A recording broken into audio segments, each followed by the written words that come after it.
什么情况？大名鼎鼎的少林武僧一龙竟然拿头撞树，茶不思饭不想，几乎接近抑郁。究竟是谁把武僧一龙的脑袋给打傻了？注意看，武僧一龙挨到重击之后，金钟罩铁布衫瞬间失灵，没有丝毫犹豫，重重的躺下了。惨被 KO 的一龙不仅丢了自己的脸面，还给中国功夫抹了黑。时间回溯到2010年美国拉斯维加斯，这是少林武僧第一次走出国门登上擂台，并且还是代表中国功夫去往国际擂台上征战。不去不知道，一去吓一跳。武僧一龙确实是到了美国擂台，结果根本就没有人敢接受武僧一龙的挑战。赛事方为了能够快速将一龙培养成流量拳手，于是便提升了出场费。所谓重赏之下必有勇夫，来自凤凰城的特警队长阿德里安·格罗特勇敢地站了出来。那就来自凤凰城的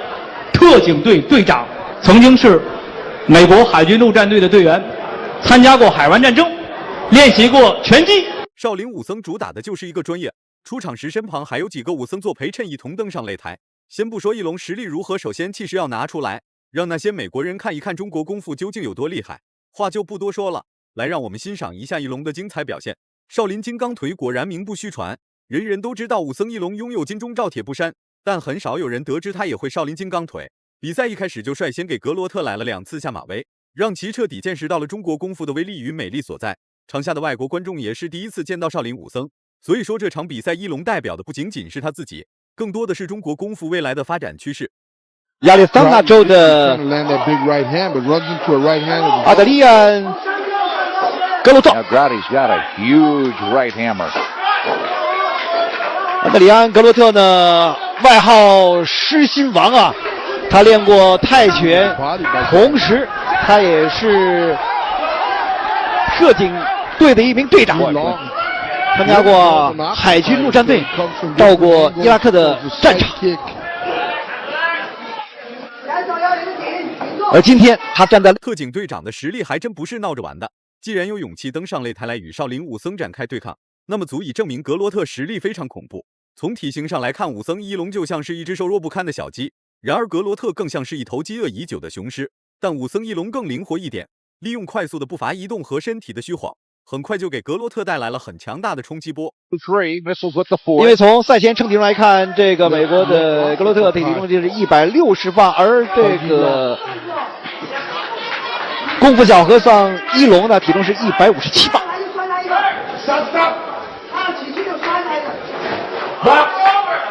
所以从双方的上体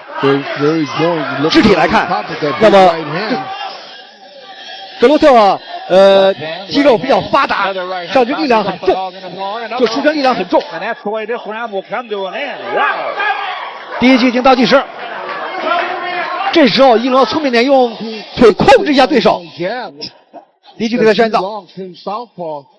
现在观众朋友们看的这是我们在美国的第2回合开始了。格罗特为了这一次战斗的胜利，足足在家中练习了2年半的拳击，再加上他本身就拥有很强大的身体素质，很快格罗特就成为了一名合格的拳击手，并且爆发力十分强大。很多时候说下1秒 KO 对手，那么他坚决不会让对手多活1秒钟。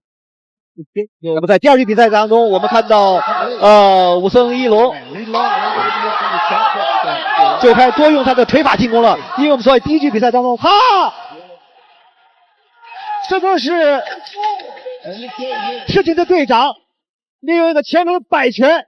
击中了武僧一龙，击中武僧。坏了，武僧一龙被 KO 了。少林武僧在美国的擂台上倒了下去，至此中国功夫彻底沦为了美国人吹嘘的对象。因为一龙的实力，来滑踢馆的人数顺便飙增30倍，纷纷认为中国功夫是垃圾，没有实战能力，都想在中国擂台分一杯羹。失败的武僧一龙茶不思饭不想，一度陷入抑郁。